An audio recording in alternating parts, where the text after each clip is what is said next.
ঘরবাড়ি ডুবে, বই খাতা ভিজে, কষ্টে আছে কত পরিবার। কেউ যেতে পারে না, কেউ আটকা পড়ে, এ কেমন পরীক্ষার অধিকার।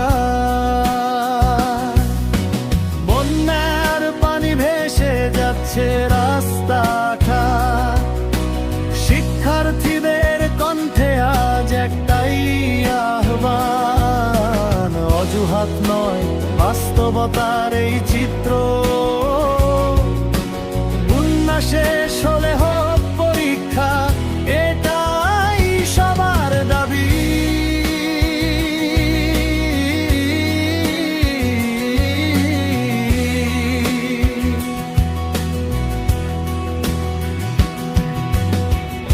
শিক্ষা চাই, পরীক্ষা চাই, কিন্তু চাই নিরাপদ সময়।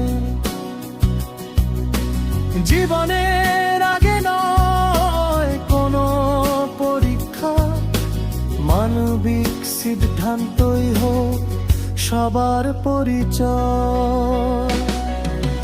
বন্যার পানি ভেসে যাচ্ছে রাস্তাঘাট, শুনুন আমাদের এই আবেদন। পরীক্ষা পিছিয়ে দিন, ফিরুক স্বাভাবিক জীবন, তারপরই হবে সবার সমান।